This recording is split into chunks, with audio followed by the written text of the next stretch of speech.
Hello, everyone. It's Michael Jaco with Unleashing Intuition Secrets, joined once again by Leo Zagami, best-selling author, multiple books on the Confessions of Illuminati and also the rise and fall of a Frankish monster, where he focuses on Jeffrey Epstein and the most powerful Jewish sect in the world. And when we did that show, Leo, I think that was our best performing show ever. You really, revealed some things that people didn't have any clue about, myself included. So, but now we're looking at, and I think your recent article on your website about Trump takes Venezuela, Putin will take the rest of Ukraine, and China will take Taiwan. It's kind of like the New World Order just keeps on going in a certain instance. What are your thoughts? Thanks for coming on. First of all, let me focus on the new year. So happy New Yeah. Year to all our viewers, aside from you and Tracy, of course. And we are here with a lot of news. The year is starting very fast, filled up with Bang. some astonishing events. Well, I wrote this article because I wanted to make some clarity here about what is really going on behind the scenes. Putin didn't really satisfy Trump, but at the same time, Trump knows very well that he can't go and do the same thing he did with Maduro, with Vladimir Putin. I mean, I know in the last few hours we had Zelensky saying, "Oh, maybe the next dictator," indicating, implying that Putin could end up like Maduro. Maduro didn't have 5,000 or 6,000 nukes to defend him. So, I mean, it's just an illusion to even state something like that. Yeah. There is, of course, a lot of theater, and I wanted to point out in the article that it's not only about the oil. Of course, the oil is very important. We have been talking about it for a long time, and it's, of course, more important than any drug, export facility from Venezuela, which at that point you should invade the whole of Bolivia, Colombia, and so on, which is still possible. I mean, Trump is kind of also indicating he would be interested in moving against Colombia or Cuba. But in the case of Colombia, let's remember that we are talking about some of the most powerful narco traffickers in the world who deal with some of the most powerful mafias in the world. I mean, for example, Colombia has an exclusive deal with the Italian 'Ndrangheta, which is one of the most fierce mafias in south of Italy, from Calabria. They have a very good deal going on also with the Albanian mafia. I don't think that these people will take it lightly if their business was taken away suddenly by an invasion of sorts or some kind of operation.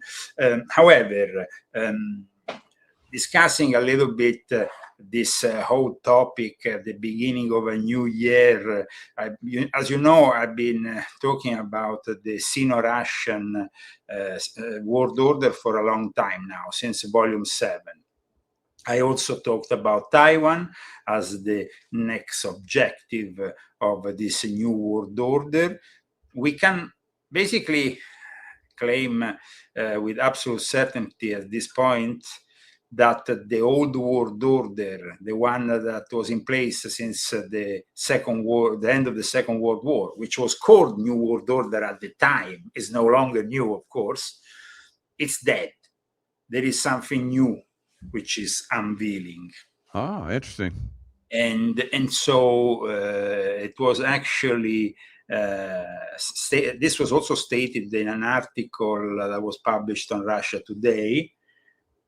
And it's a statement that was also made by the Slovakian Prime Minister Fico. And so it's about the end, I repeat, of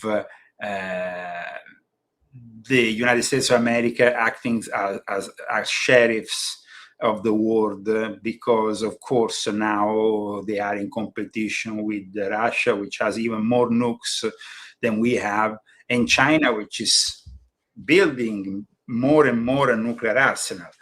Now, when when I explained this in my books, I said that one of the great strategies behind the New World Order was, of course, Henry Kissinger. He was the guy who architected since the 50s the strategy of tension based on nuclear deterrence. So Taiwan, known also previously as Formosa Island, was and is, of course, historically linked with mainland China.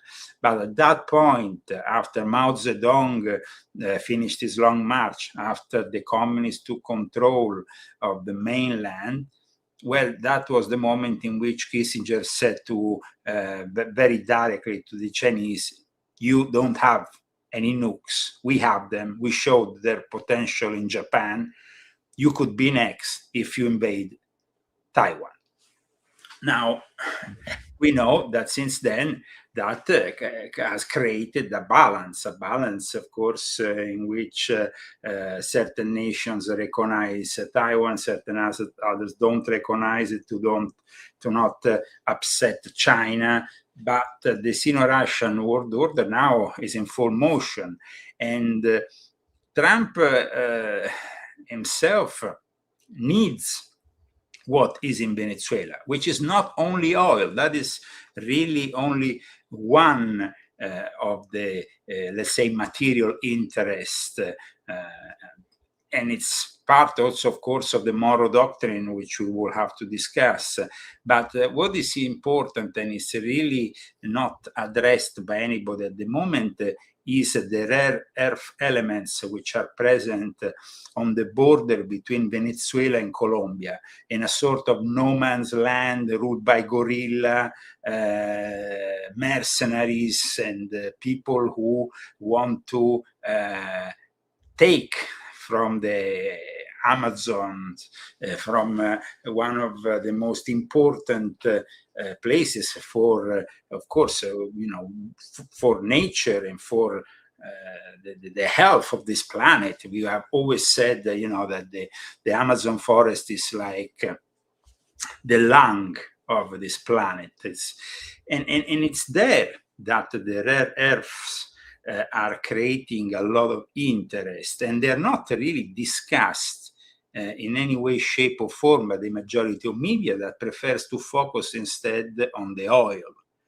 So there is lanthanum, cerium, neodymium, scandium, along with major reserves of lithium, titanium, and this is really what the major power players here, which is United States, China, and Russia, need to develop the next kind of economy, which is based on robotics, which is based on artificial intelligence, electric vehicles. And at the same time, let's not forget that there is a lot of these rare earth elements which are also used within the military industrial complex, because they are part of the new technology of war, which is developing very fast, and which will make obsolete the old technology. In a few years from now, we will have these robocops, these military soldiers, which are also robots. We will have, of course, technology, which is, like I said, is developing right now, but needs certain resources, and those resources can't be found easily. If you remember, one of the proposals, the main proposal from Zelensky, then accepting it, but then not really signing it, but Trump was really eager to make him, was about the rare earth in Ukraine. Yep. When there was that famous confrontation in the White House that made us finally realize that maybe things were changing, that maybe finally we will have an end to this of this war. The whole thing was about recovering Armani, because one of the big disappointments here that might lead in the coming month to a fracturing of the MAGA movement, America first, is that the interest of America have to come first. And that is not happening at the moment. Right. Because it's, you know, so we were supposed to recover money by getting from Ukraine that rare earth in exchange, you know, I mean, they are indebted with us, and they will repay us through those rare earth elements that we need. Right. It's not happening. It's not going to happen because I think you're onto something, because you know, down in Venezuela, of course, they have the oil reserves, but they also have gold and silver mines that haven't really been tapped, and they have huge resources down there. So we know that silver and gold are like skyrocketing. Yeah. It's not only that. On the borders with Colombia, like I said, there is rare earth elements, and there was actually China that recently went to visit also. Because I'm looking at, that's interesting, because I'm looking at headlines, and Colombia is massing troops along the border. I wonder if it's in that area you're talking about. Absolutely. That area is actually, yes, they're amassing at the border, but that area, like I said, is no man's land. Even the Colombian Navy that has sent one of their, major representatives there to patrol the area. They have difficulty. It's a really, we have to understand here. South America, it's still a very difficult place where there is area, and it's also a very vast place. And so, like I said, most mainstream media today talks about the oil, because that is what you find. If you simply Google, you're going to find, there is major interest. Of course, the reservoirs of Venezuela are bigger than Saudi Arabia, and this and that.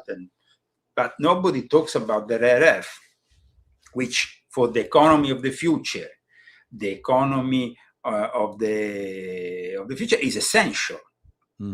So you have Venezuela, where we're in the Monroe Doctrine. Trump has also talked about the Panama Canal. Yes. I was in a Panama Canal invasion. That was all about, basically, Noriega was like trying to strangle us from using the Panama Canal. So we came in and we built this, and we're going to take it back. So that happened. But in Ukraine, I totally understand. Yeah. No, but because the thing is this, they thought they could maybe achieve a deal. Yeah. At one point, Putin, even in Alaska, talked to Trump about the possibility of himself giving rare earth, because they have rare earth in Russia to the US. So, it seemed like things were kind of balancing up. But then, as Putin doesn't want to actually leave those areas where the rare earth is in Ukraine, which the majority is in the Donbass area, and in those areas there. So the fact is, at one point, we have here three major players. These three major players need, in their eyes, to build the economy of the future.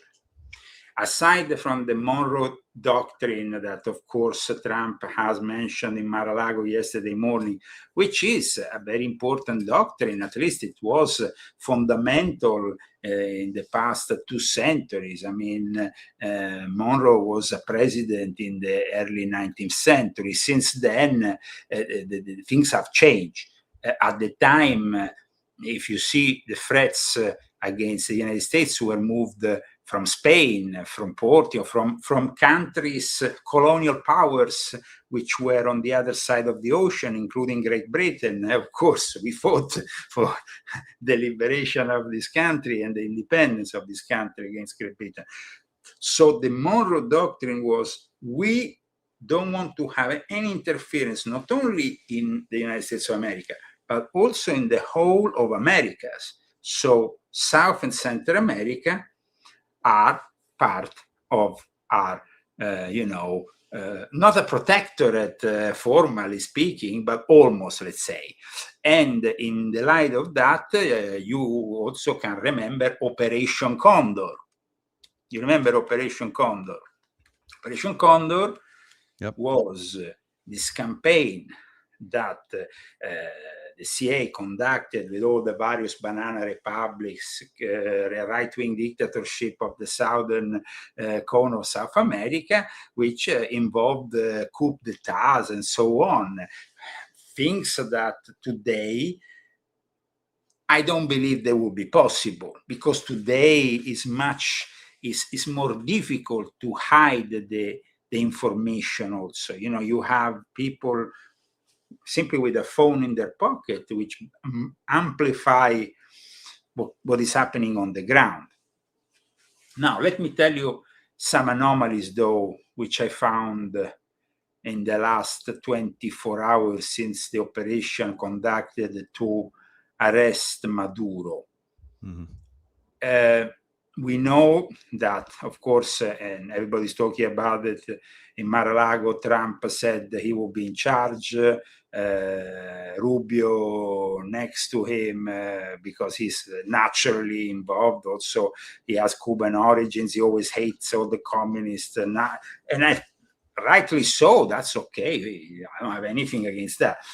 But there is a problem here. They said that the vice president, of course, will carry on. The woman vice president that will carry on this whole operation, in reality, is somebody that we find there since the time of Hugo Chavez. So she's a hardcore socialist. Yeah, she's a hardcore socialist. Not on board with that. Yeah. Delcy Rodriguez is a hardcore socialist, but also we have an information that has surfaced in the mainstream media. The CIA had a key element of Maduro's inner circle to make this possible. So who was this CIA asset?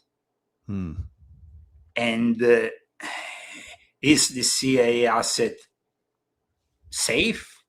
Is the CIA assets somebody that could be bought maybe by a better offer coming from China or Russia once things get too heated? What kind of, when we think of assets, we have to think of people who can turn around very quickly. You know the score. I mean, it's about double, triple agents. Absolutely. Yeah, So people at the moment are focusing on that situation, on the fact that, of course, she went on TV bombastically claiming, we want back Nicolas Maduro, he's our president, give us back our president. Then we have China that has intervened. Then we have Russia that has intervened. Then we have Iran that has intervened. Of course, all the allies of the BRICS, including Lula in Brazil, everybody is against what Trump has done. Now, I agree that Maduro was a criminal of sorts, and he was basically a dictator who probably lost already an election and was there illegally. But the problem of conducting this operation is already visible in the mainstream news. Even you don't need to know. When China says, we're going to use this as a template to take over Taiwan in the last few hours. And this actually was said after I wrote my article, which and I was like, okay, so it seems pretty clear that, that what I wrote is correct. Yeah, Maduro was meeting with a Chinese delegate just before he was captured, yeah.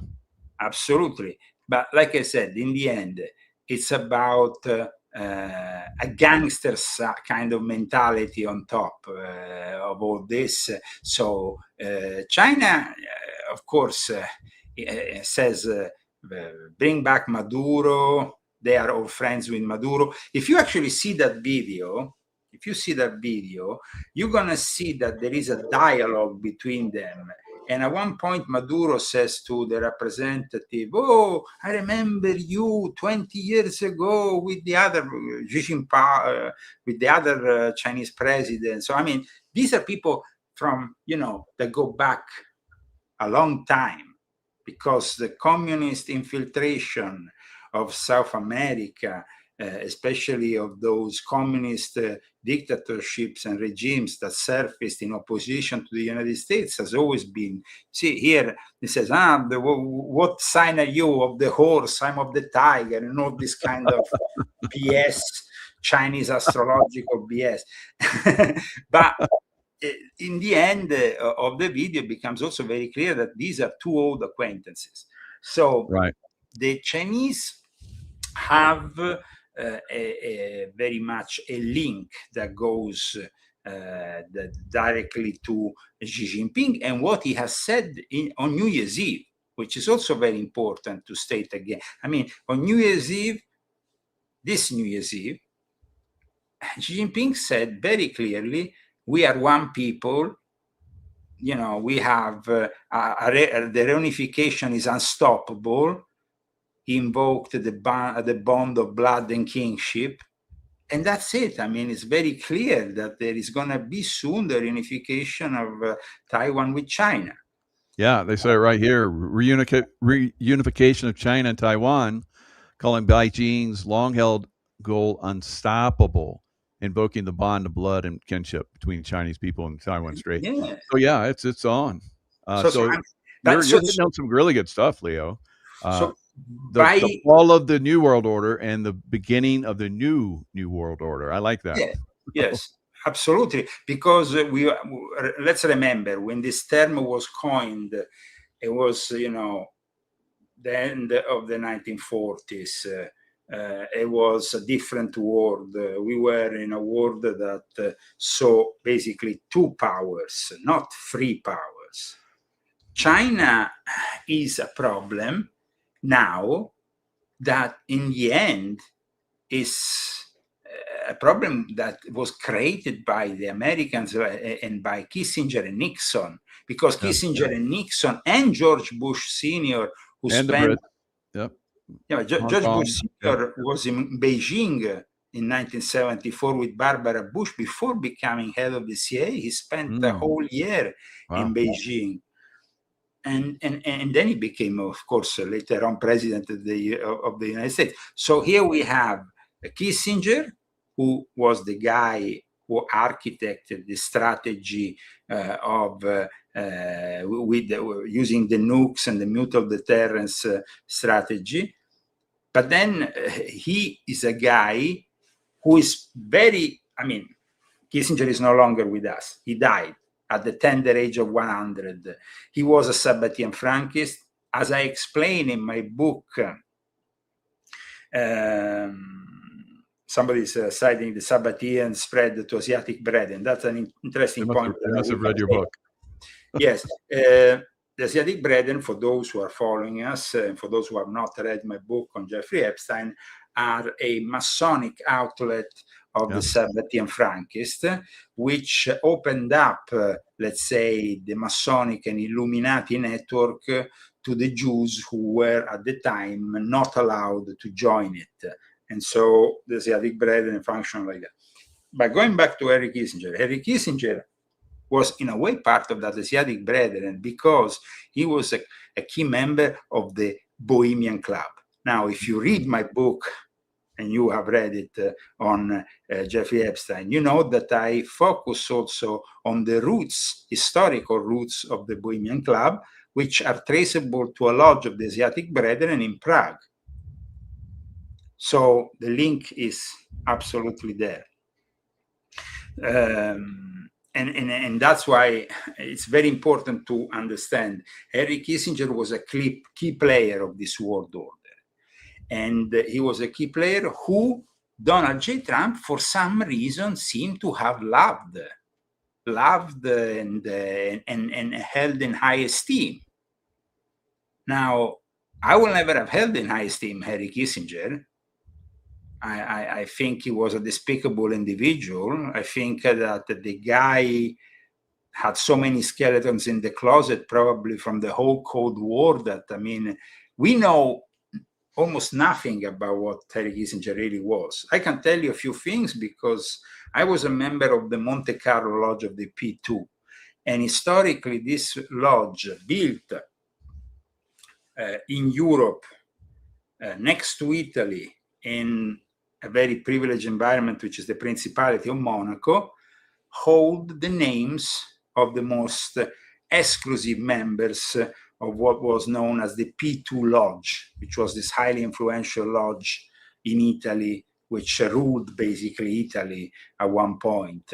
I know that for Freemasons here in America who have, a vision of Freemasonry which is mostly social, connected with, it's very innocent compared to Freemasonry in Europe and in particular in Italy. The Freemasonry here can be involved in certain things, but there is very few people at very high levels. The majority of lodges that you have here in America are the lodges that dedicate themselves to, I don't know,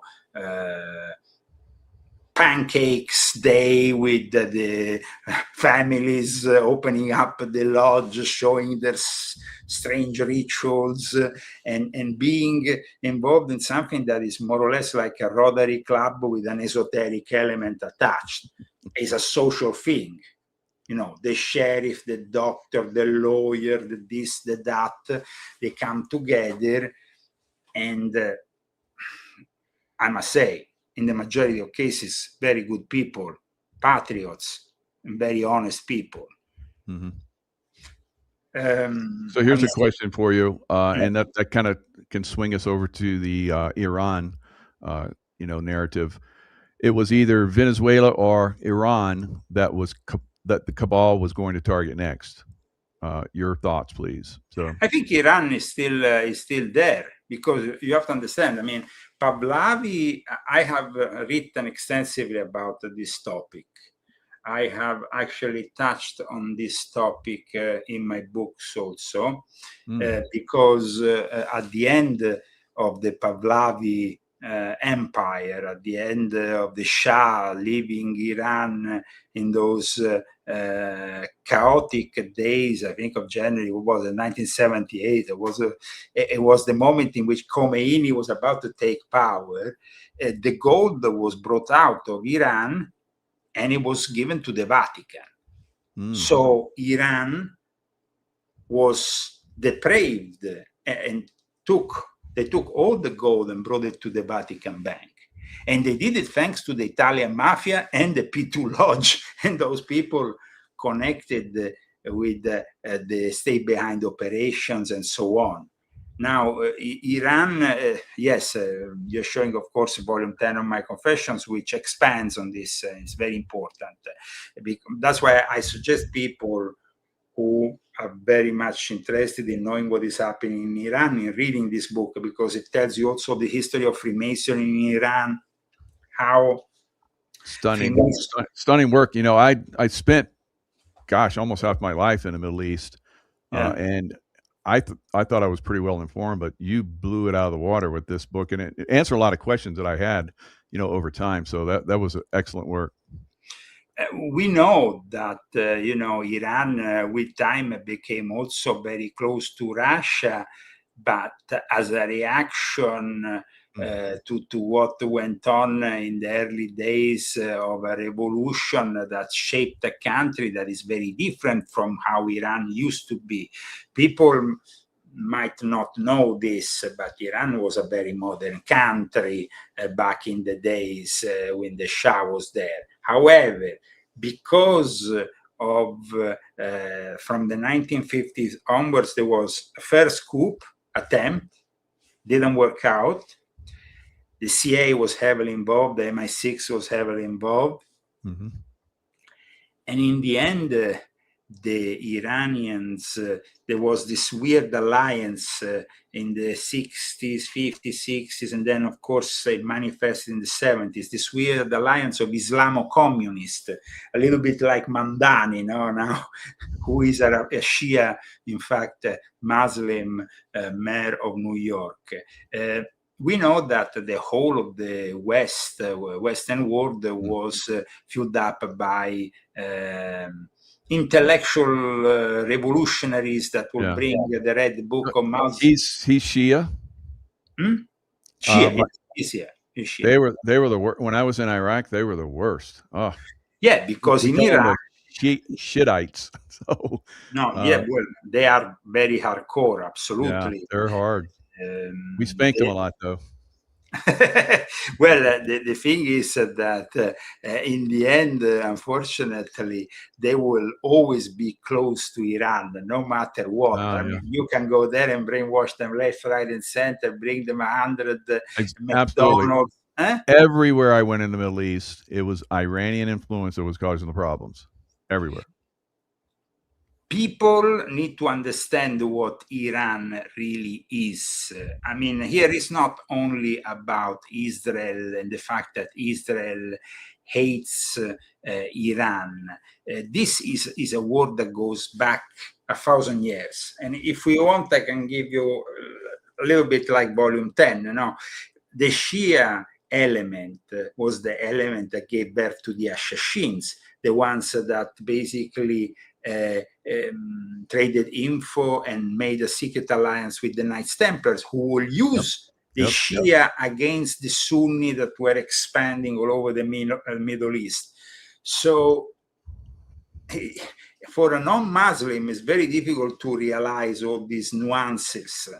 But the famous War of the Camels and everything that happened after the fourth caliph of the Rashidun, the initial caliphs after Muhammad, and then the fact that at one point there was the birth of the Shia. The Shia are basically recognizing Ali, the cousin of Muhammad, as a figure just as important as Muhammad. And at the same time, because Ali was married with the daughter of Muhammad, there is also this holy bloodline of the 12er Shia, who are also part of one of the many schisms that came after. Because the problem, like I stated in volume 10 of my confessions, is like Islam didn't have a Roman Empire that embraced like Christianity and made it the official religion and started to operate a regularization through councils of Nicaea, this and that, you know, so a uniformity. Instead, with Islam, I could wake up tomorrow morning and create a whole new branch simply by a new hypothesis and a new interpretation of the Quran. And so this is a difference with Christianity. So what do you think is going to happen? You think the Islamists are going to be replaced or overthrown in Iran?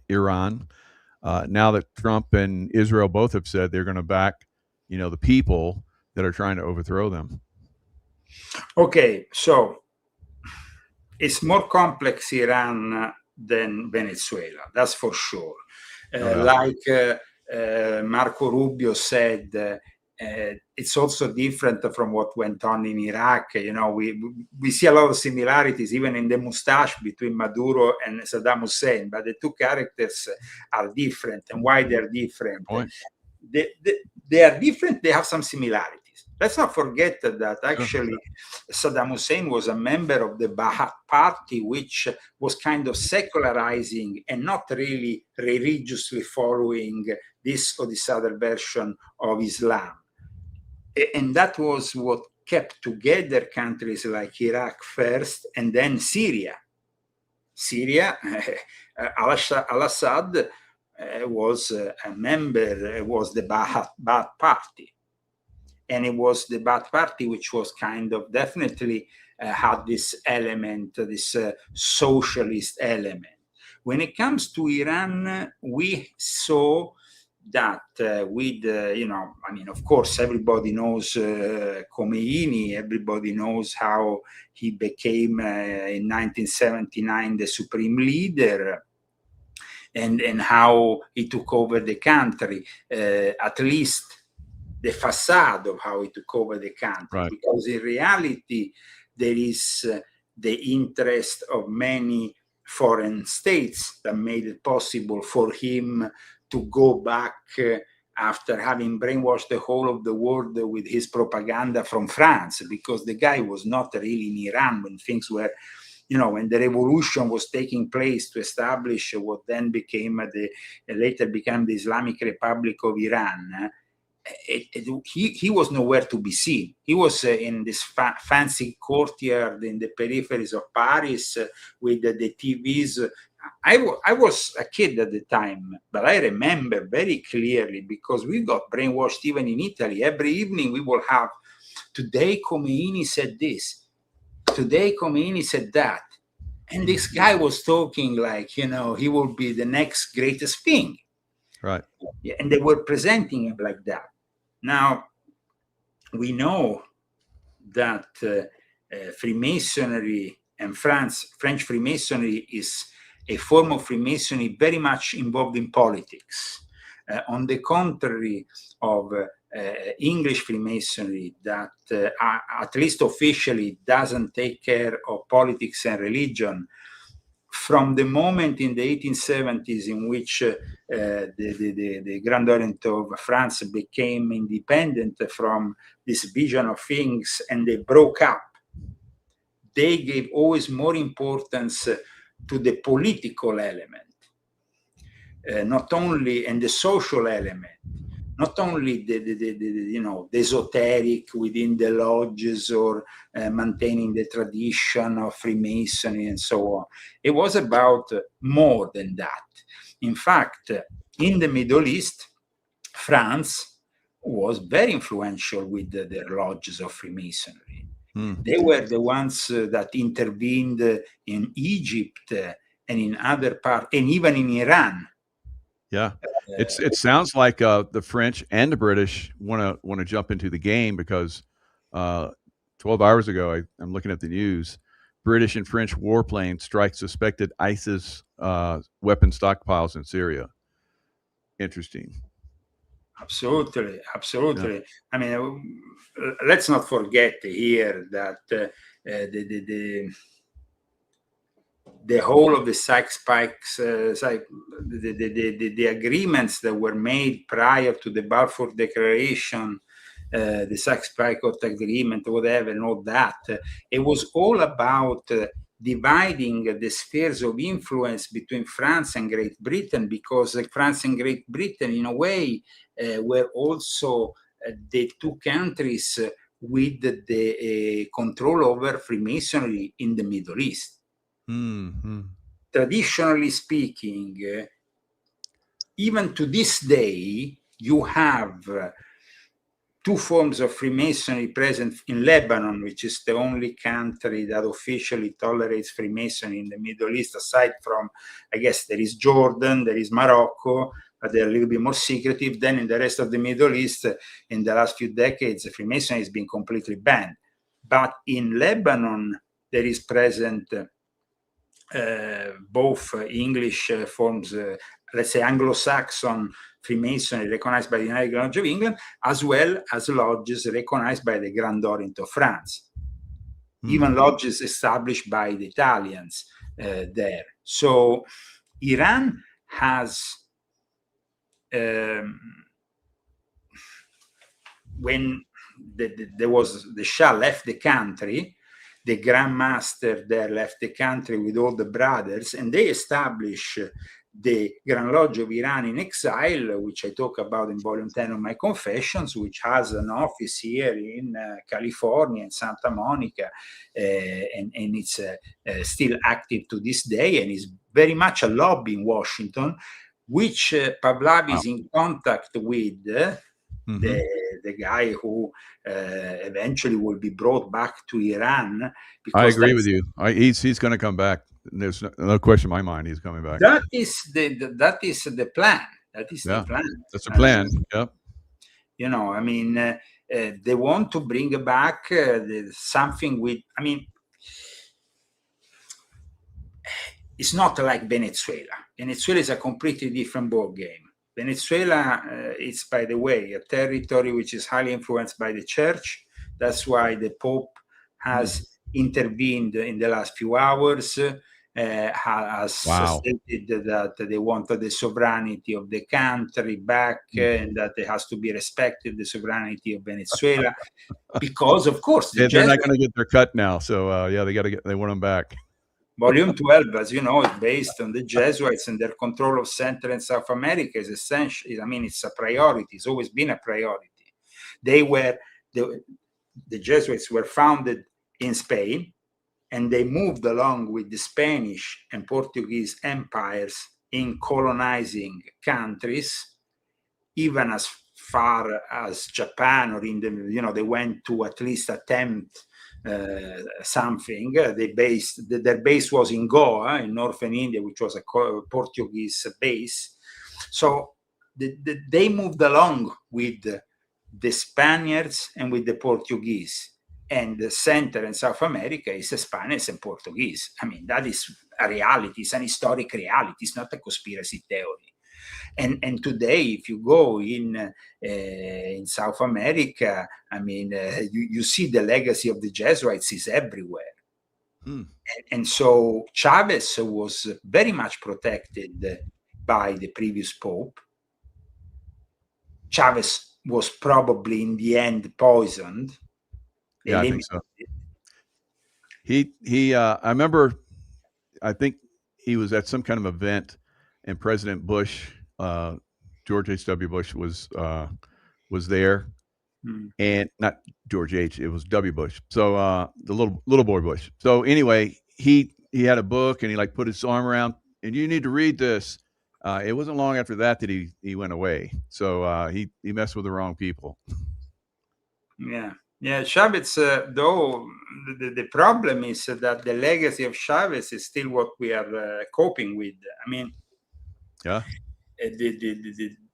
the Monroe Doctrine was not really a priority in the last few decades. No.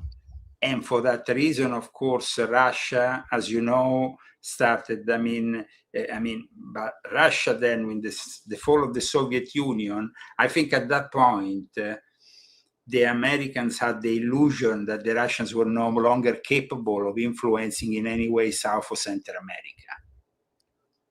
Because, you were involved yourself as a military at the time. It was all right. Because of guerrilla groups that were founded by the Soviet Union. I mean, they were the big players at the time. Today, the big players are China. China is the one that literally goes and buys. They don't finance guerrilla groups. They simply buy places. They buy ports and say, this is our port. Yeah. We bring our ships, and this is our goods. And that is, of course, then there is still Russia involved. And in fact, Russia, let's not forget that Russia was the one that a few weeks ago was said to have sent at least 100 soldiers, specialists, alongside with an important officer. So, but like I stated in my article, and of course people can go and check it on realzagami.com, China and Russia will probably not do anything against Trump simply because now it's convenient for them, because they have an excuse to now follow up on their own projects. I mean, they don't want to go and defend Maduro and Venezuela. They don't care about, they care about, Russia cares about Ukraine, which historically is linked to them. And China cares about Taiwan. Yeah. And Taiwan has also another key role in the technology of the future because of the microprocessors, because of the fact that they have really a very important role in the development of the key components for modern technology. Yeah, everything, yeah.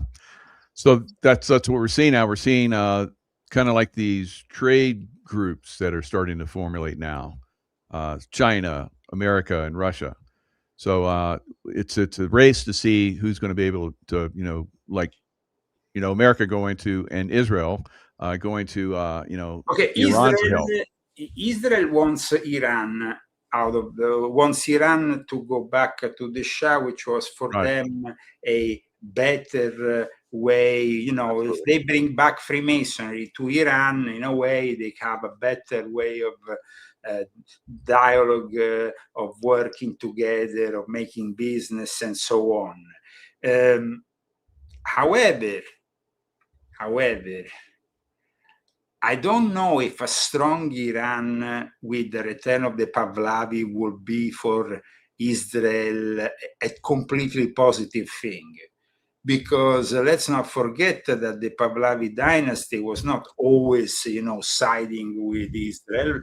And the Pahlavi dynasty, of course, is historically much older than Israel was born quite recently. Here we are talking about a country with thousands of years of history. That's why you can't simply bring back any person there.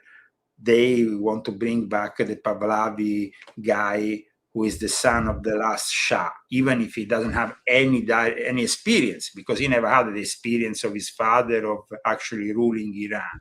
He will be brought back there. They will be as a figure. He's going to be a figurehead, yeah.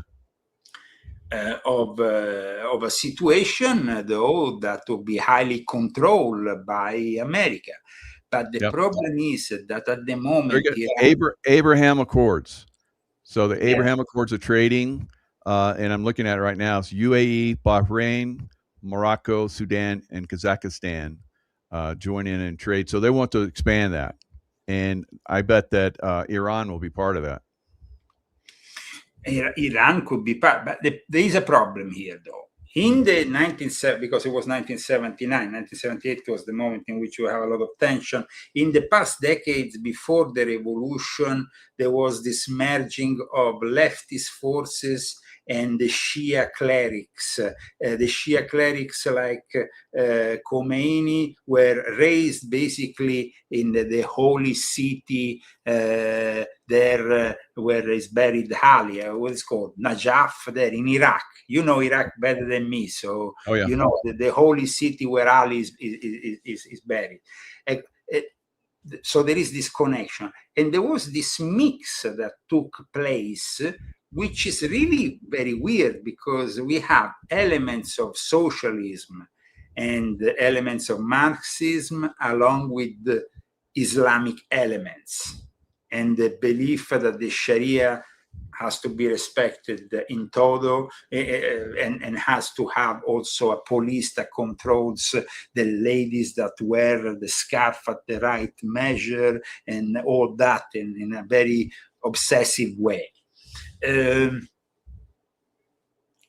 I think that, of course, the fact that this so-called new insurrections or possible potential revolution for a return of the Shah, it's no coincidence that this protest started after Netanyahu went to Mar-a-Lago. I mean, it would be stupid to think otherwise, that there is no involvement of the Mossad. The Mossad must have a direct involvement in this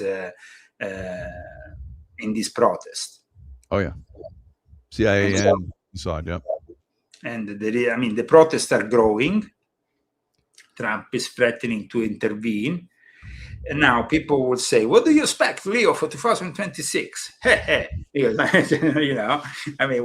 What should we expect? Now, I can give you a very bleak view of the situation.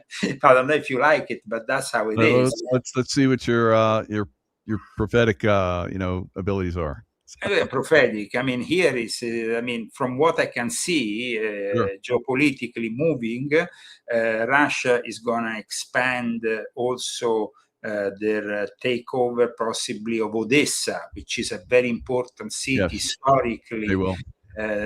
That's going to probably happen this year. Yep. There is definitely no way that at this point we can go and dialogue back with Putin. It's just a waste of time. It was a waste of time probably maybe from the start. But Trump believed somehow, he had promised his electorate. Trump made some promises, and that is also part of 2026. Those promises have been broken, starting from foreign intervention.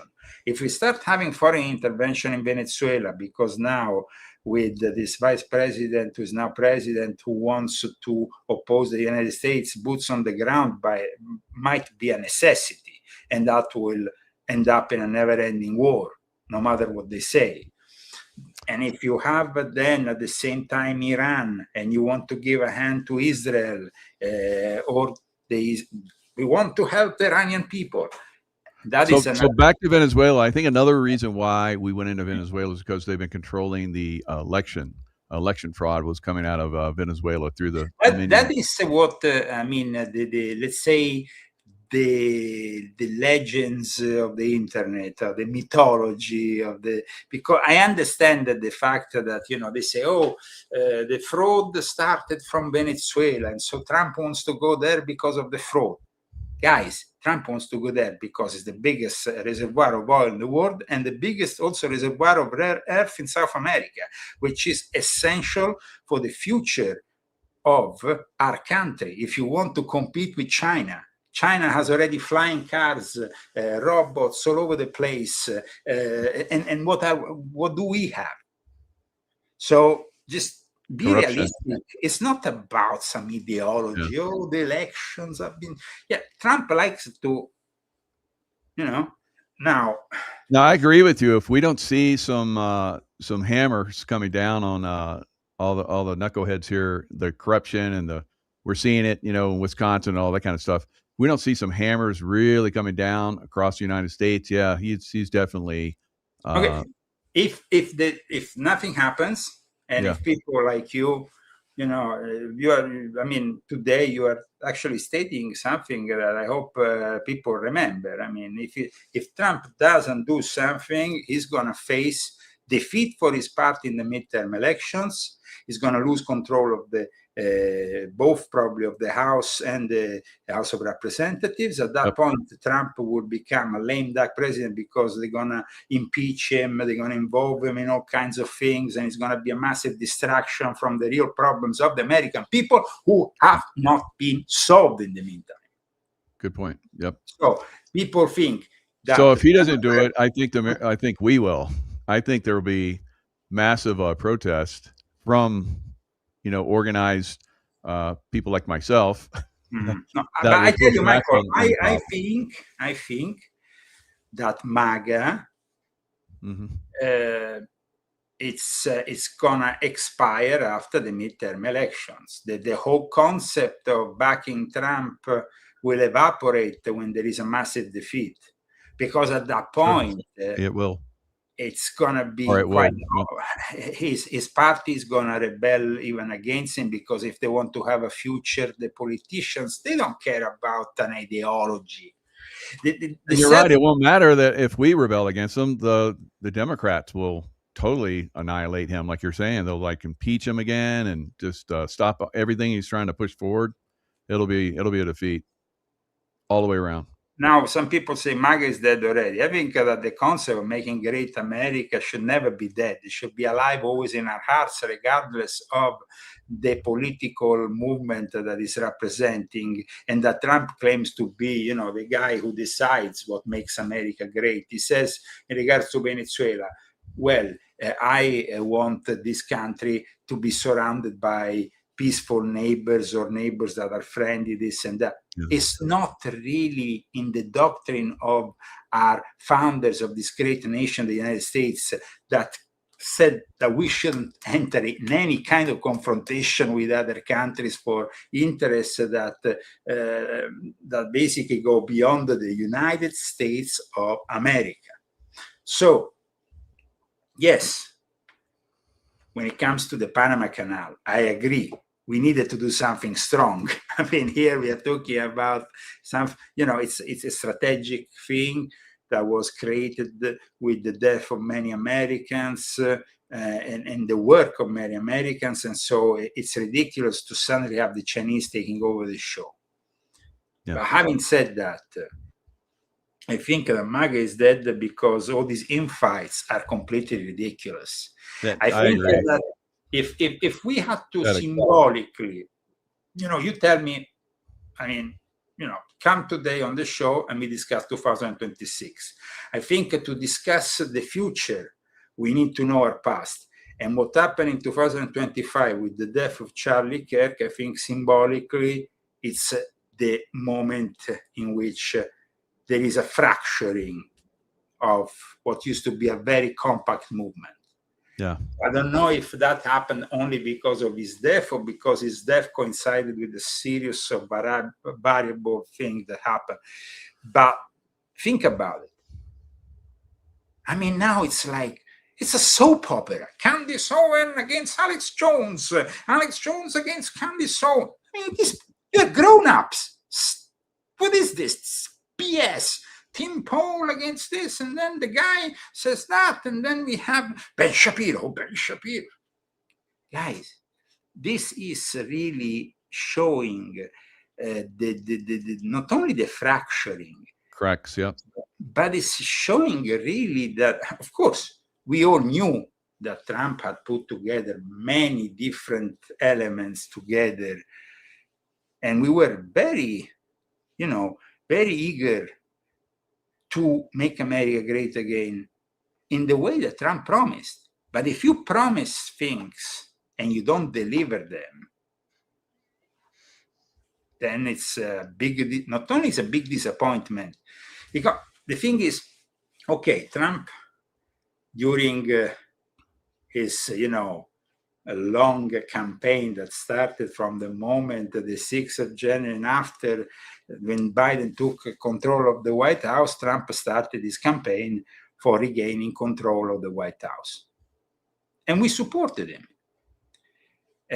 We supported him because we believed that he could really change things. When we saw a guy like Joe Biden, we were horrified that the White House could be in the hands of a senile idiot who pooped in his pants and who didn't know where he was, and he was talking to the ghost that the people, they were not even. I mean, it was just literally the most powerful man in the world. The commander-in-chief was represented by a senile idiot.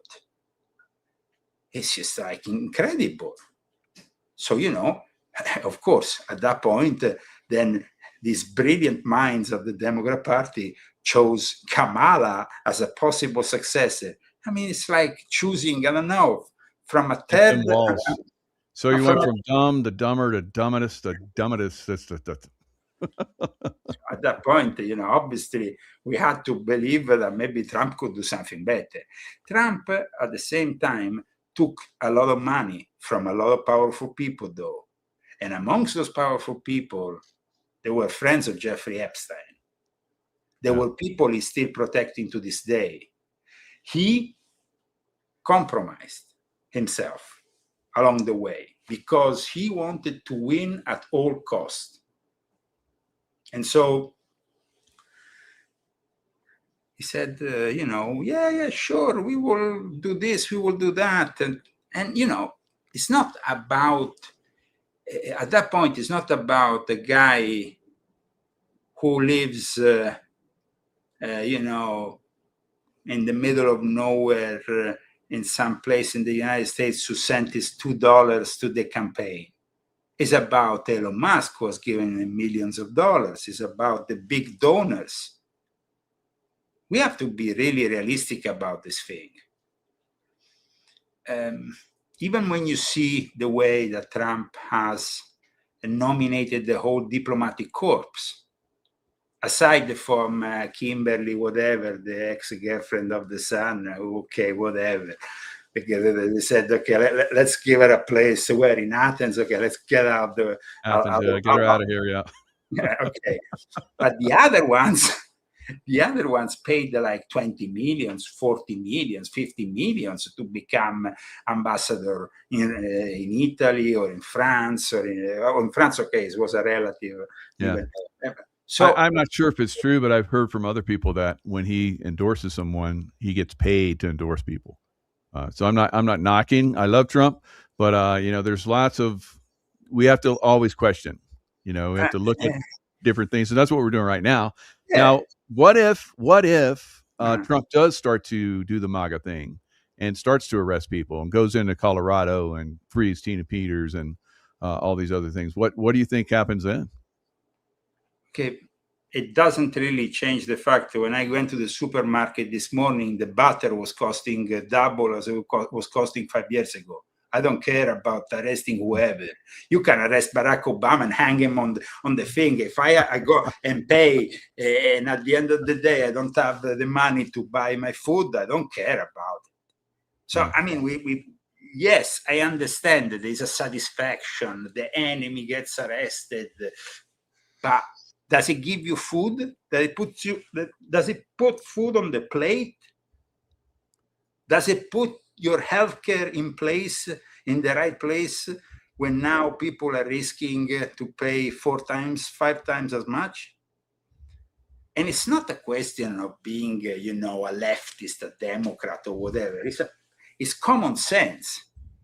What Trump has been doing is generating a backlash that will bring a landslide victory for those idiotic and evil Democrats that at that point will take over the whole show. And then they might even place Governor Newsom in the White House. I mean, maybe Vice President AOC.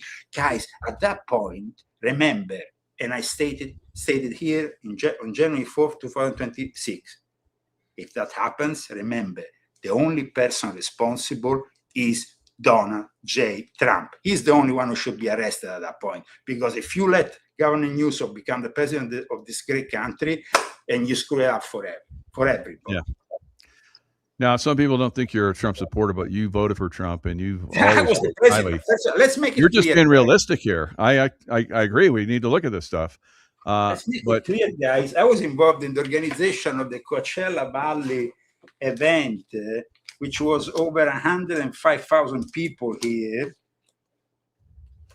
I mean, I was the president of Italians for Trump, which we founded, and the Italian American community was on board from the start with Trump because of us.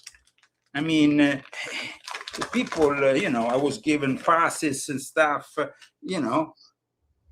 and I could do things like, go to in the backstage and everything, and we had a great time.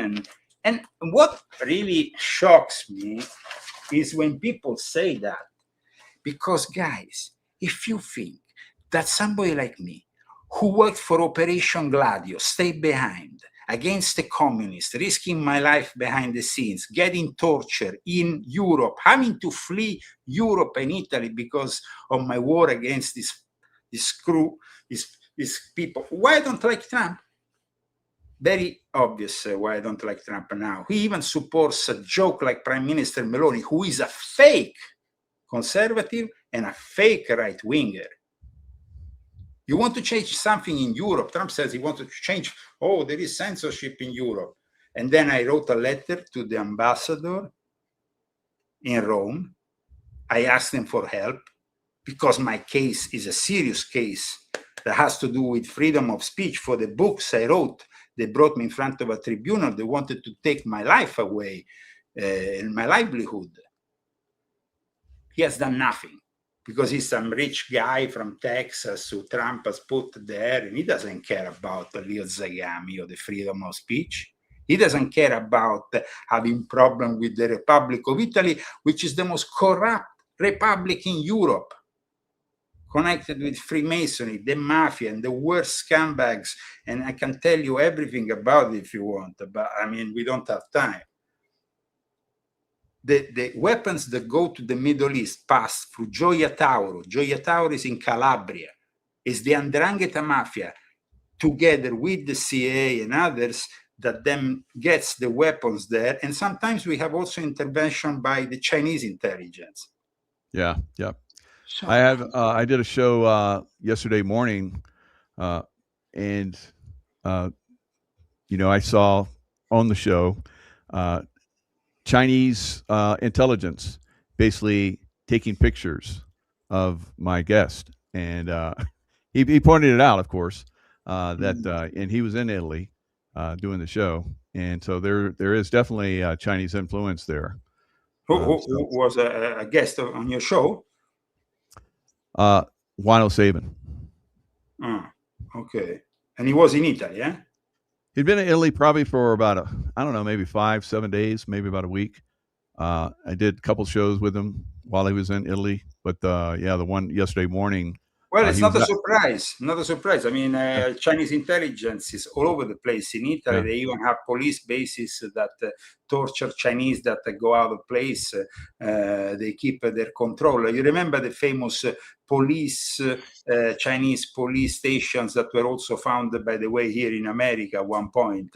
right, They yeah, exist all over Europe, and they exist also in Italy. So, I mean, nobody does anything against them because the Chinese, they wow, imagine this. I tell you one thing: the Chinese have bought already part of the Italian national debt. My wow, brother, who works, he's a civil servant and works for IMSS, which is the one that gives the pensions to the military and everybody else, said that the other day there were 30 Chinese that went all the way to the top floor where the directors are. 30 Chinese. wow. They have bought already their influence, and America is not doing anything to stop them. So, I mean, the thing is this. Okay, you want to go back to the real state. I mean, I was I was brought up with my grandfather dying against the communists. He was a senator. He was beaten up to death once by the communists. I had people in my family who had to flee Russia before the Bolsheviks took over the show. I mean, I have direct involvement with this whole scenario, and it's not because I simply go on the internet and I dislike the left. I hate the left. From the moment I was born, I saw them, the way they were operating against me and my family, against people who had the same beliefs. So the problem, and of course, they're controlling the Italian leather industry. They have their base in Prato, near Florence. The Chinese triads, in reality, depend from Chinese Freemasonry, the Hung Ha. And the Hong Men, they have 6 million adherents around the world, and they control. People think that this, why do the Chinese have all the dry cleaners? And they think it's a coincidence. They don't, why? They have all the dry cleaners. You know how it works? Let me tell you how it works. The Chinese Communist Party and the Xing Party, which is the party of the Freemasons of China, organizes a meeting with thousands of Chinese families from a specific part, maybe of China or various parts of China, and then says, okay, this is the plan, this is the business, these are the countries in the world, go and do it, and take over their show. And that's what they do. This is the money to buy the activities. Now you own all the dry cleaners in the world. What does that mean? I tell you what it means. It means that if they want to kill you, they can do it in a second. They simply put poison on your clothes. Wow. I bet there's been a lot of people that have gone that way, and no one knows anything about that. How about that? So I always try to have a good relationship with my Chinese dry cleaners. But in any case, it's true. I mean, the people, they just here in California, we have one of the most important historical lodges of Chinese Freemasonry. Wow. During the pandemic, you remember at one point Xi Jinping came to California, and there were people with the communist flag like this in San Francisco. You remember that? Yeah. Well, during that time, Xi Jinping, of course, then they went to this, there is a place historical where there's this lodge, which was born out of the guy who then was the founder of modern China. Now, the founder of modern China happens to be the same for both the mainland and for Taiwan, because up until the division sanctioned by Mao Zedong with the birth of communist China, Taiwan was still with mainland China. Yeah. So, Chiang Kai-shek, yeah. Yes. So, and then there was all the money that was given to Chiang Kai-shek and all those people to back this whole thing. Wow. Interesting.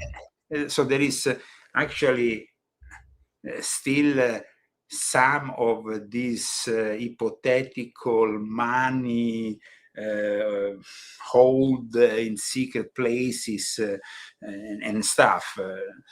But yeah, there's all this talk about Chinese dragon families that have all this. You remember that point? There was also they arrested 2 Japanese at one point in Italy, then they disappeared. Then I was called into the question. I went to Tokyo. I talked with the representative was because people, Benjamin Fulford, who, by the way, pretends to be a alternative kind of source of information. He's a tool of the Chinese Freemasons. He was initiated. Really? Well, the cat's out of the bag. How about that? Woo, you just blew him up, Leo. Good job. I always knew there was something strange about him. So he just wasn't clicking his information. It's like disinformation one week and a little bit of truth the next week, and it's like I just never really clicked. No, I mean, I went there with my with Christy. We were in Tokyo, and at one point I was in his apartment, and I see this stuff on the wall, and it was compass and square stuff which I could recognize. So I confronted him, and he confirmed that he had been initiated in the Chinese Freemasons. He described me also the initiation. They bring you downstairs. There's a bunch of dead bodies of skeletons with the incense burning, and it's very basic. It's like, you're not going to go back upstairs. You're going to stay with them if you don't take this oath and respect it for the rest of your life. Now, at one point, Benjamin Fulford was brought by me in Rome and then Milan to meet with a series of people, and then and he there confirmed, yes, Leo, I work for the Chinese. So what's a Canadian influence? He's Canadian and he's been working in Japan. He talks about all these crazy stuff, but he was because he was working with Forbes. He used to be actually Forbes, a serious journalist. He was the head of the Asian Bureau back in the day. Yeah, and then suddenly the Chinese got hold of him. They got hold of him because people might not know that, but the Chinese also have Japanese initiates in their Freemasonry. Their form of Freemasonry is very different from our forms of Freemasonry. It's simple. It's very simple. This secret society existed from a very old time. But when they saw the symbols of Western Freemasonry, like all the things the Chinese steal, they stole those too, including the compass and the square. but then so they created the Chinese Freemasons. But the reality is a completely different thing from Western Freemasonry. They have also regular Chinese Freemasonry in Taiwan, which still exists in Taiwan. But like I said, the actual Hongman is a completely different thing. It's also known as the Tian Tui, as the Society of Earth and Sky. Is known. It's a very complex history that goes back also to the beginning of martial arts and the way they were spread by the Shaolin monks, and then so. Let's say that the Chinese Freemasonry is also connected with the spread of Chinese martial arts, Wing Chun, and what we commonly refer to as Kung Fu and all the rest. Yeah, I studied that very deeply for a while. Now, well, that's a very good. When you get butter, what kind of butter do you get? I just have to go off topic because you're obviously an Italian and you know cooking. Well, I I simply tend to get organic if I can, because Right. I like. You are showing, of course, our family cooking book. I will always suggest to use the best material possible. You never want to. I mean, I think that the important thing in life is not to exceed with spending a lot of money in buying expensive this or that, but when it comes to food, remember that you are made out of what you eat. So you want to invest in your own health. You want to limit the intake maybe of certain things, like this year I've decided, for example, that for a few months I'm going to limit the intake of meat, probably for a period, just so I can purify myself. Nice. And but of course it's not that I'm gonna probably maintain it for the rest of my life, because I know that in the past, when I had a vegetarian diet for 1 or 2 years, at times then I needed to find alternatives, and it wasn't so easy. Right. But, Yeah, I did however, the same. but I mean, these are the things. It's about definitely quality over quantity, and that is the important thing. Very good. Now, there's another one off topic. Sufi. The Sufis. I never asked you about this. Always meant to. So the Sufis, obviously, in Islam, they're kind of like they're outcast. But I've always liked the Sufis, and they have their roots in Persia. And well, actually, they had their roots in Persia because they have the roots in Shia Islam. They then later on developed also in Sunni Islam, but they initially developed in Shia Islam because Shia was a minority, because Shia at times had to be secretive about their practices. That's what facilitated the birth of the first confraternities of Sufis within the Shia Islam. Yeah. So I love the Sufism. They're very spiritual. The whirling dervish, Rumi poetry. When my book, The Intuitive Warrior, came out, the Sufis in France invited me over to talk about the book, but the rest of the Muslims did not like it, so they ostracized me. But I spoke to the Sufis. But yeah, they're pretty impressive group. Okay, I think. let's say this, that the Sufis can be many things. There is many kind of Sufism, like there is many kinds maybe of Freemasonry at this point. Sure. I would say, though, that the Sufis, there is the Suf, like I explained in volume 10 of my Confessions, it was the ideal ground also for connecting with Freemasonry, because Freemasons, having this secretive nature, this initiatic nature, understanding certain mystery school traditions. Let's not forget that Sufis is not only Islam. Often they blend elements of Gnosticism, elements that come from Hermeticism, that come from other traditions. So they're not only strictly Islamic in their interpretation. They're very open-minded. And that's why I think that they became, but then there were also, of course, those Sufis that became corrupted by the fact that,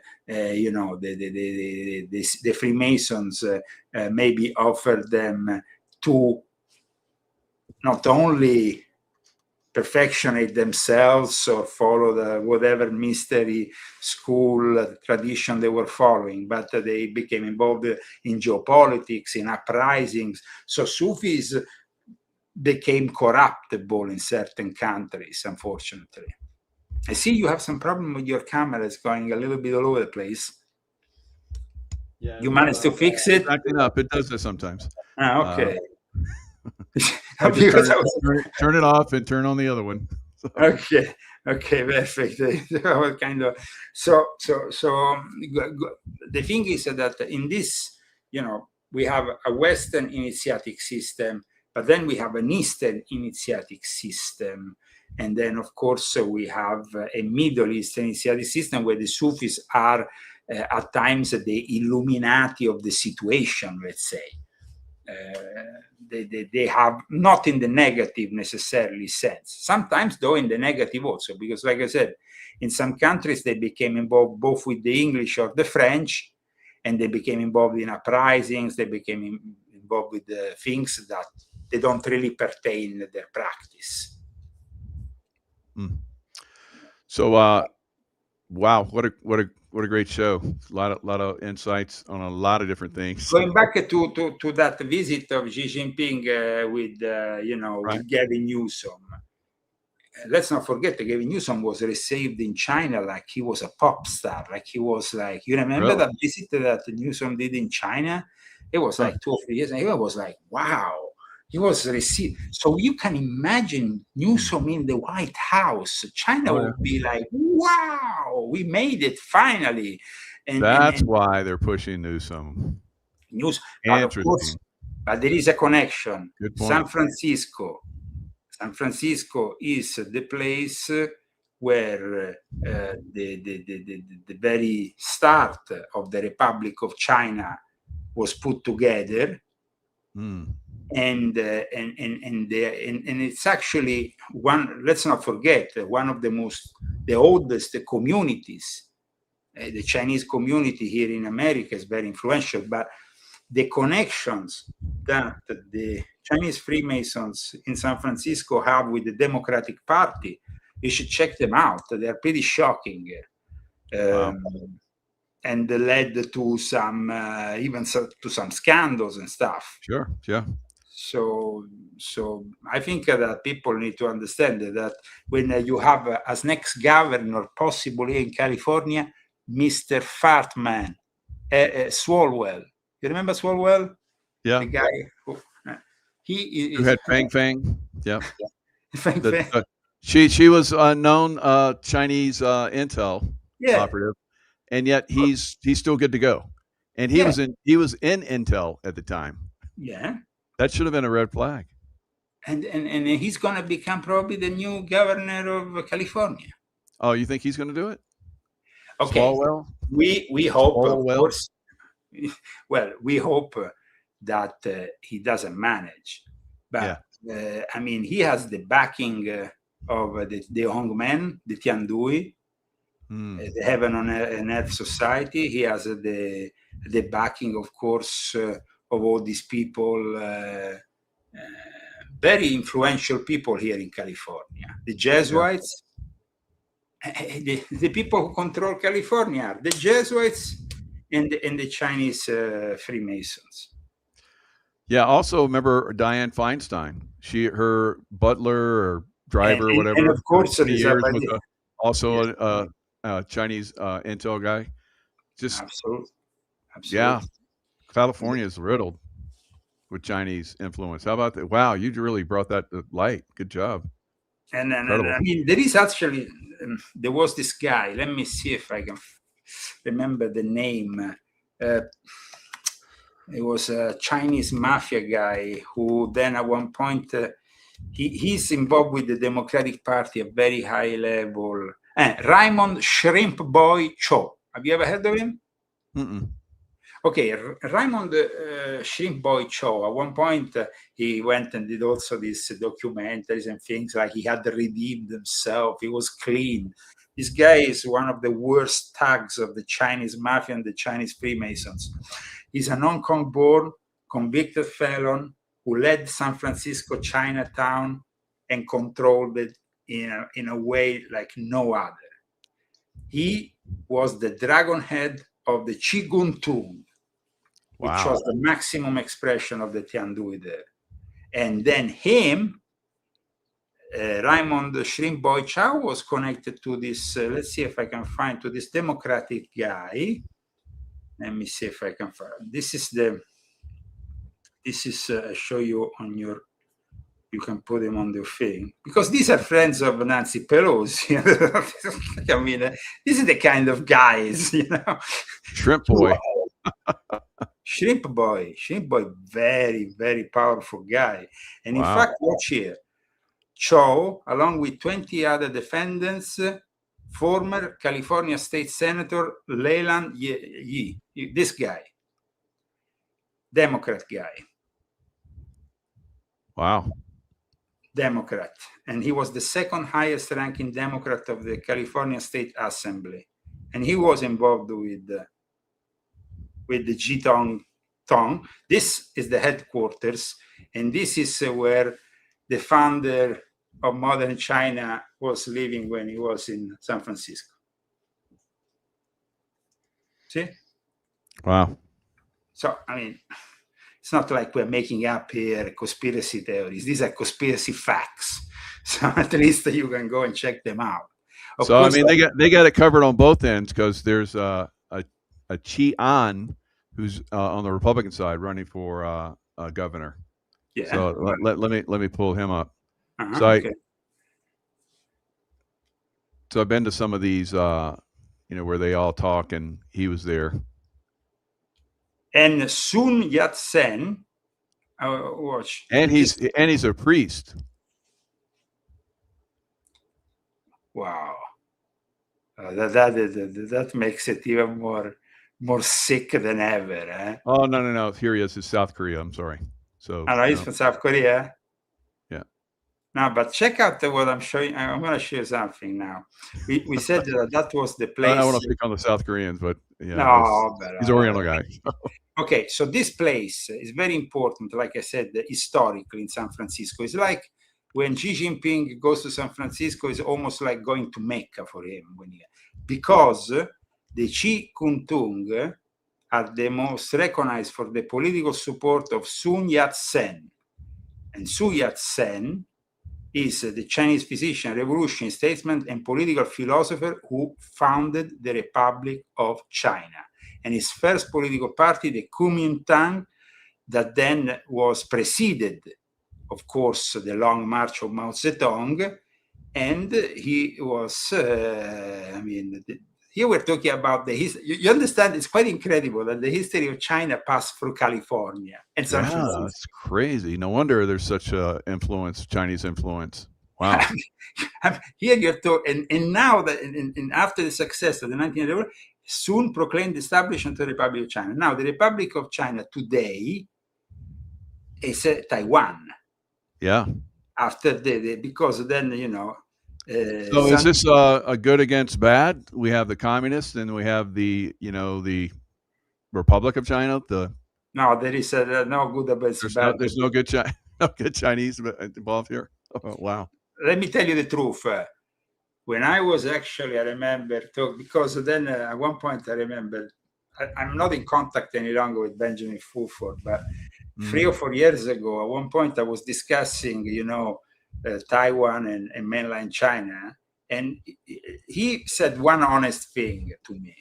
He said, well, that we took the same oath, and that in Taiwan, we have already all our men ready. There is not going to be even a need to shoot anybody.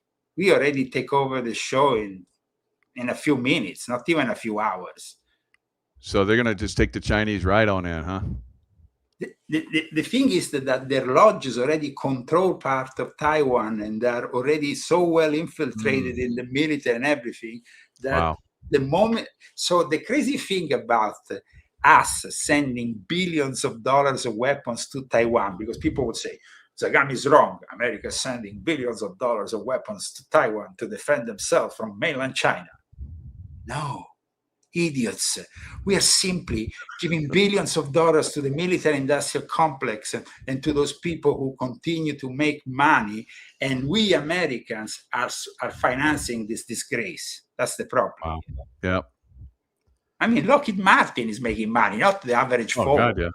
Yep. No? So I mean... Wow, you blew it all up again, Leo. So it's, God, the Chinese influence around the world, and especially in California, and pushing their peeps, Gavin Newsom, into the White House. Boy, you're right. They would be like jumping up and down. They'll own America then. They would be like most happy, because I repeat, if you simply want an experience of Gavin Newsom in China, you go and find it probably on YouTube. giving news from in China, and it's like, I don't know. I mean, like they received a hero, you know. It was like, I mean, it was even almost embarrassing the way they you know, and the way we received Xi Jinping with the communist flags in San Francisco like this, and cleaning up San Francisco that was literally full of feces and other stuff, and cleaning it all up so it all looked perfect for the arrival of Xi Jinping. I mean, come on, guys. It's just like a joke. And who was the guy who made all this possible? It was the Sabbatean Frankist Henry Kissinger, which I explain in my book on Jeffrey Epstein, was excommunicated by Rabbi Antelman. Actually, I have a photo of the excommunication of Henry Kissinger in my book, which I can show you. This was the rabbinical council that excommunicated Henry Kissinger. Henry Kissinger, went to Israel and then ordered a sandwich with prosciutto. Prosciutto. It's not kosher, guys, in any way, shape, or form. Oh my God! In their face with it. Oh, it's so funny. What a knucklehead. So, and you know, the Rothschilds, or the Sabbatean Frankists, own 20% of the Chinese National Bank. Yeah, just so. Well, here's a good question for you. I heard the Chinese were promised by the deep state to be the next world leader. Well, I said it, you know, this year I celebrate 20 years of Illuminati Confessions. And in 2006, when I started my confessions online, I said that the model the Illuminati, the elite, was aiming for was the Chinese model, because that's the model of complete control over the masses. And that's why you're well on the way. Klaus Schwab's son. I had no idea until this conversation, really. I thought they were like, back end player trying to make it to the top, but looks like Klaus Schwab's son lives most of his time in Beijing. He has an office there. That's where the Great Reset is about Russia and China, but mostly China taking over the world and installing their cyber Satan, their AI communist. Right. And about control of religion, because that was also the deal with the Vatican, which I've been talking about in my books. The deal with the Vatican that started in the fall of 2018 and that was renewed until now, which now makes the Catholic Church a state church, where the images of Jesus are at times substituted with the images of Mao Zedong. And there is a complete compliance with what used to be the nationalistic Catholic Church, which was created by the Communist Party in the 1950s. Yeah. So they nominated the Communist Chinese their own bishops, and then suddenly the Vatican now recognizes them. It's just absurd. Mentally, that makes me just insane. Yeah. So here's somebody saying Russians will inherit the top spot. So maybe it's a race to the top. Like you said, the New World Order. So the new World Order. It's a Sino-Russian world order, and the alliance between Russia and China is an alliance that we can't understand, but it's so strong that nothing can break it. Believe me. And the two of them combined, that would be a hard one to defeat. Wow. And along with them, you have, of course, Iran, North Korea, and all the various Paria states or whatever around the world, but also the ones that now want to play BRICS and want to play alternative to the United States. So now, actually, the whole thing is becoming more and more impactful also against the dollar. Yeah. So this is great. So this is where everybody should be looking.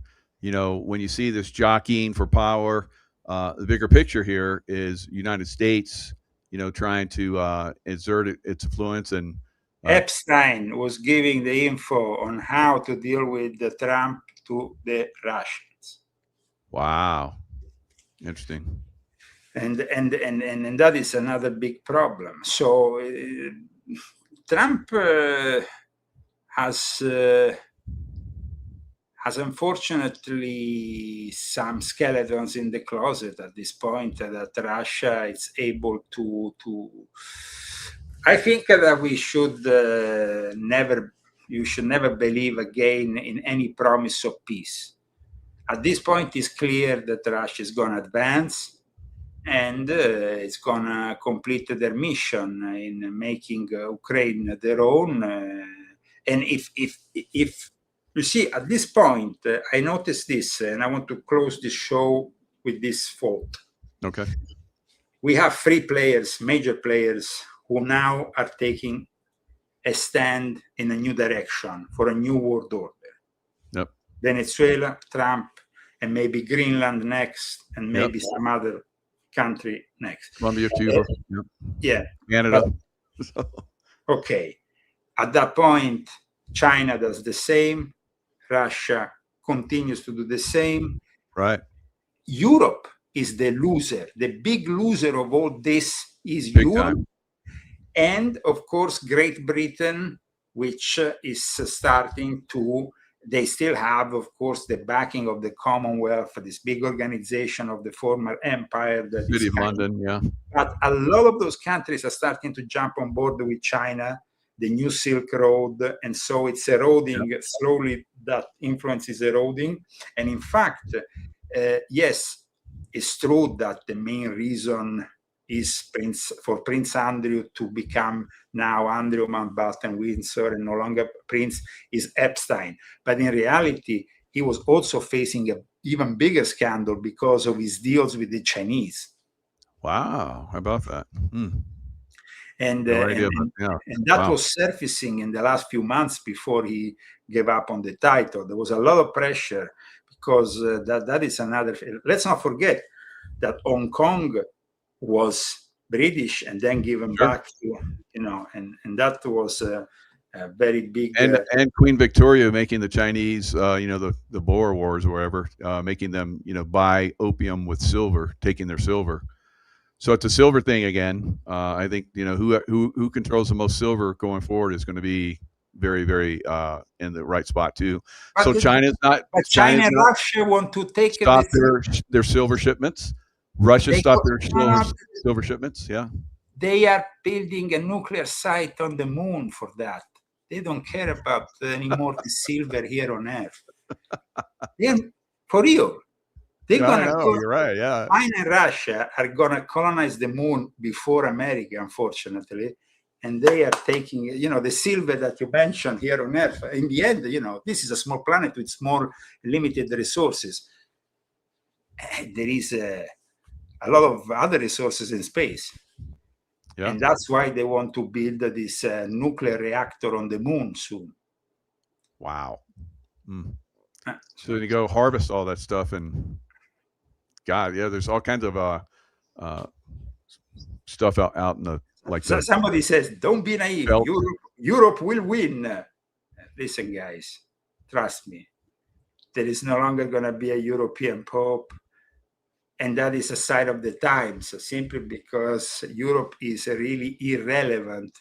Germany was relevant for the last few decades simply because Angela Merkel made a deal taking the fossil fuels from Russia and being able to still carry on the big factories. But now Germany is in full decline. And once you have the decline of Germany, the rest of Europe is going down. And it's very cheap to buy, and China is arriving and buying.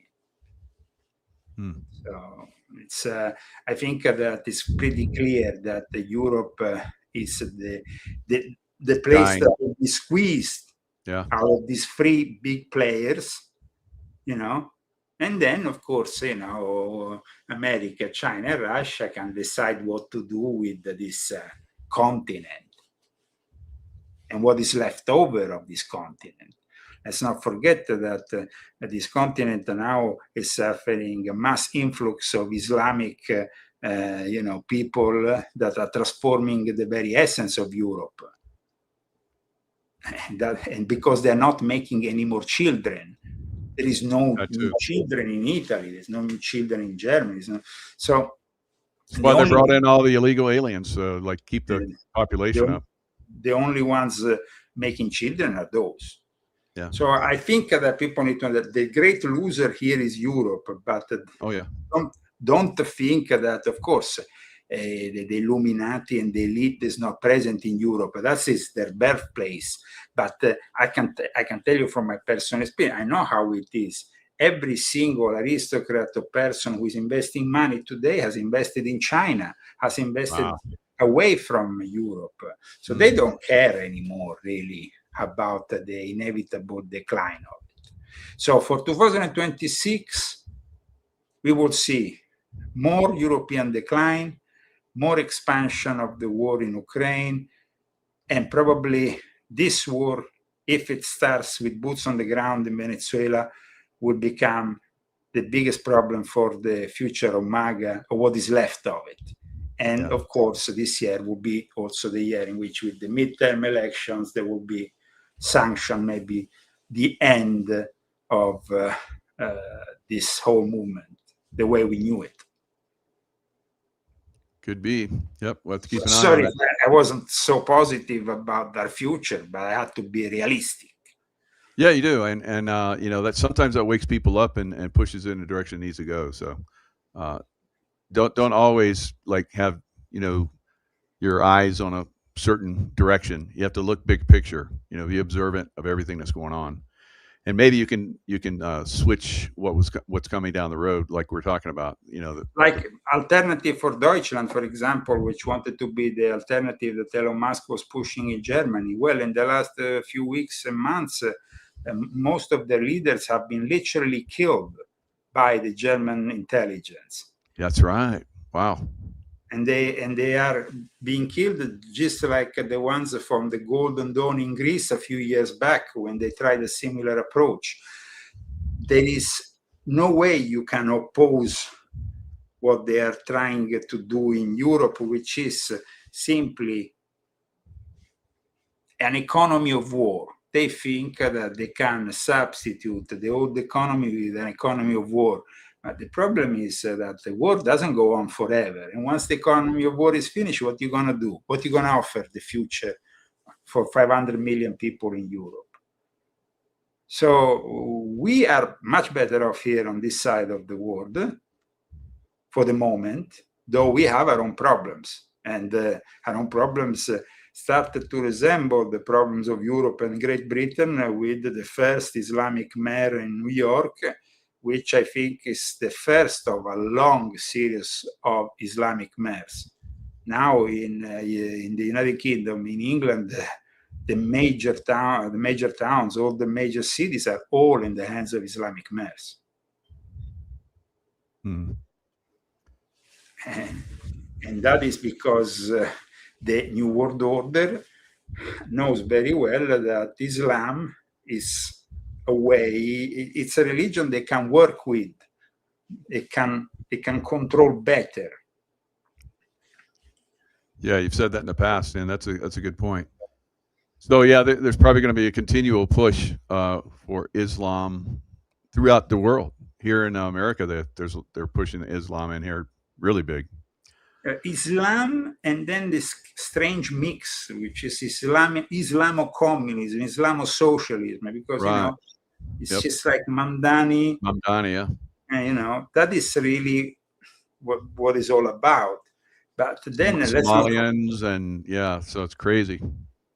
Well, I hope you know that this country will be able to resist, and I'm sure it will, because, like you said I think so. earlier, a lot of people will, at one point, simply decide to oppose all this, and I hope they will still be able to do it until, though, there will be a RoboCop on the street, a robo soldier on the street, and those. It's very difficult to oppose those kind of things. Oh, no.